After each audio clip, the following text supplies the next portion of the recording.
What up? It's your boy, Dick Incredible Man, and yes, I am back at it again, and this is Black Clover episode 149 review, and I apologize for being late, man. I had some other stuff to do last week, and it kind of threw me off schedule with everything, so I'm a little behind on everything, but I'm trying to catch back up.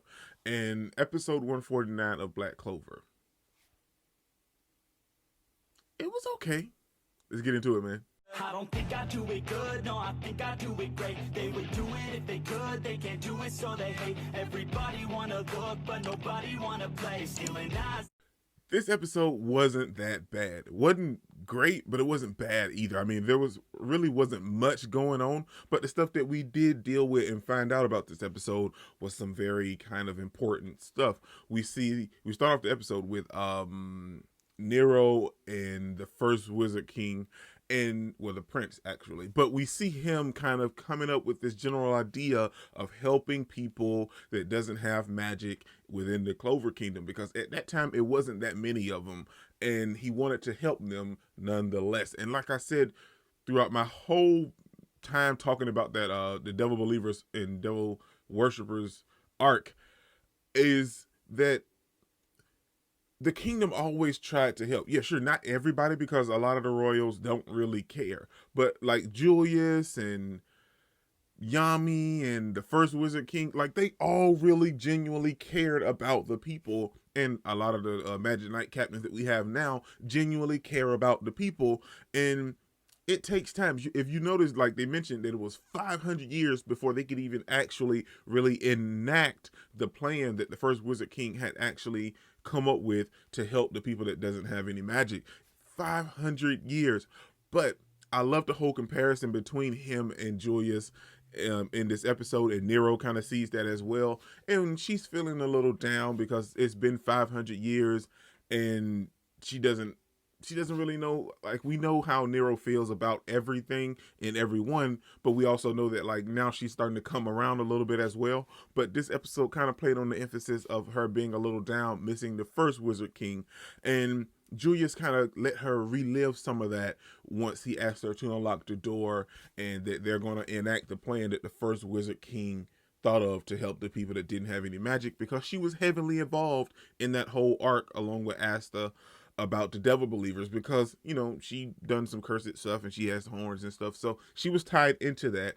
And to have that comparison between Julius and the first Wizard King for us was also just a wonderful moment for Nero as well. It even brought a smile to her face in this episode. And I love the fact, because Finral and Noel and Asta was kind of oblivious, but Finral and Noel kind of paid attention at the end of the episode that she seems a little bit more chipper now. But then we're dealing with, I'm not going to say her name because I know I'm going to butcher it, but the Heart Kingdom's queen, and we have that whole little section with her, Yami, Finral, Asta, and Noel, and Yami's kind of throwing out some stuff that like he's speaking to himself, but in general he's just kind of throwing out some hints. It's like, wow, she knows who I am. That must be the water spirit. So we have all of this stuff that like it's kind of been happening in the manga, but off screen in the actual anime. And now we're getting the confirmation that we're getting ready to dive into that next arc, because now we're getting on the precipice. And I feel like that's what episode 150 is going to be about, I hope, because episode 149 kind of gave us that easy way to inkle in. I mean, because we knew that they already had the moment where they went there to meet with her to discuss training with them and kind of forming a union to take on the Spade Kingdom. In this episode, we see that like all preparations have been set for them to actually train with the I want to say Celestial Guardians or whatever. Anyway, the Guardians of the Wizard King, Heart Kingdom, to train them, and there's only a select few that are actually going to train. As of right now, we have Asta, Noel, Finral, and Nero right now, but there's others, of course. But as of right now, those are the ones that we know of. And more than likely Mimosa as well, because we saw her in the previous episodes going there with Asta and everybody else. So she's definitely thrown in a bunch, and then there's a couple more in case you guys don't know, but I don't want to spoil it.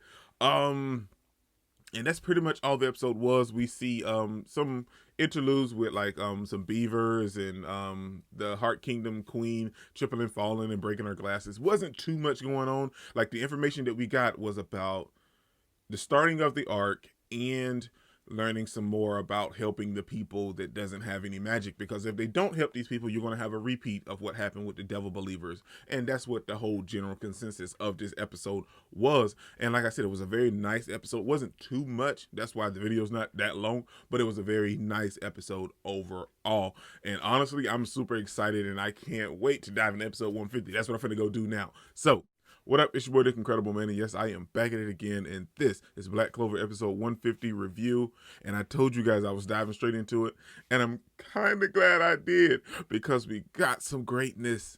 Let's get into it, man. This episode kind of dove into some stuff that I didn't expect. I was hoping that we were going to get straight into like the actual arc after everything that took place in episode 149, but we didn't, and I'm kind of okay with it because we're getting something semi close to being just a tad better until we get to that arc to kind of tide us over, and that is the captain's battle. This episode was dealing with three things basically at the same time. Well, like over the course of the episode, we had Gray trying to overcome her her shyness and have a better confidence so she can be there for everyone else and help the team when the time actually comes when they're facing the Spade Kingdom. And the good thing about it is because I don't remember Gray having a moment. I know everybody else had a moment. Everybody else had a moment during this whole little training arc of trying to train and get better. I don't think Gray had a moment.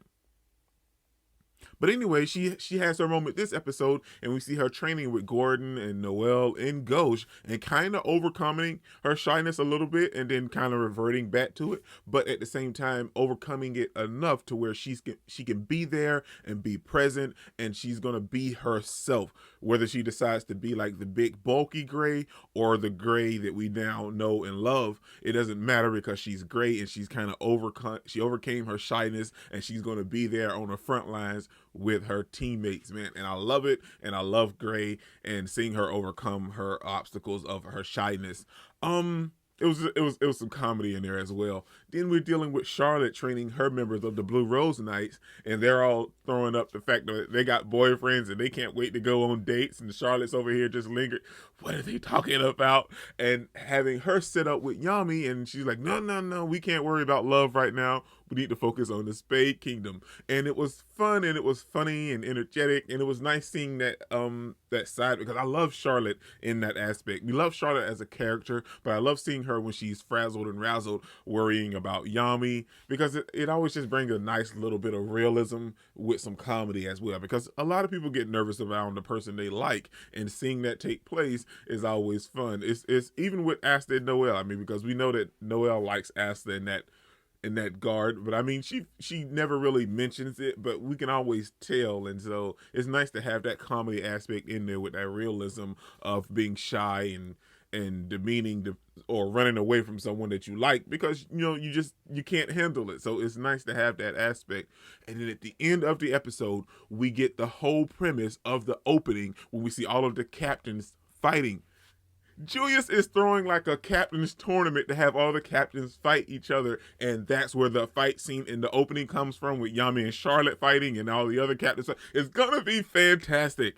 Captains fighting captains is gonna be epic. You're gonna have all of the crowd, and Julius set it up so like the people in the kingdom could kind of ease their mind with everything that's going on, so they don't really have to focus on the Spade Kingdom, and it'll train the captains and build morale among the Magic Knight squads and everything. So that's a real nice concept. I would have loved a whole tournament, maybe like with the different Magic Knights, kind of like how we did with the picking the people to take on the Eye of the Midnight Sun. But that's cool. We're getting the captain, so the fights are going to be high impact, high energetic, and there's going to be some moves out there because it's the captains, and they're stronger than their squad members, but it's going to be epic, and I cannot wait.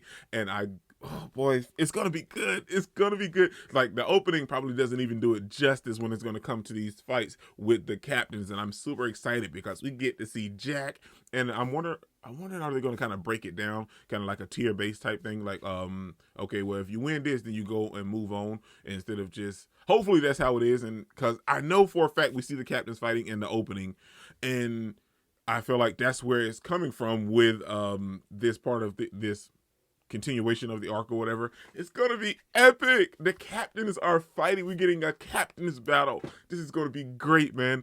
And that's pretty much how the episode ended. And like Julia said, it was great. And I feel like it's gonna build morale among the Magic Knights, and it's gonna make the people kind of at ease a little bit, and it's gonna kind of break the tension as the captains are, you know, kind of struggling and kind of trying to figure out what they're gonna do and how they're gonna train their members to take on the Spade Kingdom.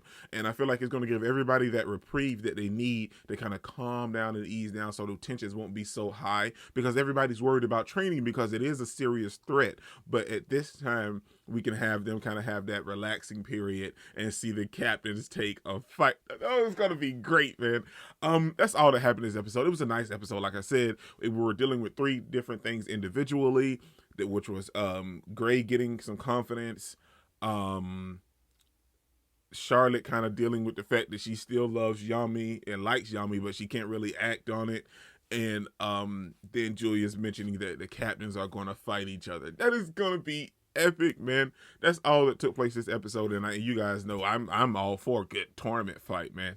This was incredible. Don't forget to smash the like button till you can't smash it anymore. Comment down below, and I'll be sure to respond to each and every one of them, and subscribe, but only if you really want to, man. Remember that anime matters, anime is greatness, and anime is life, man. Peace out. I cannot complain because today, I'm doing my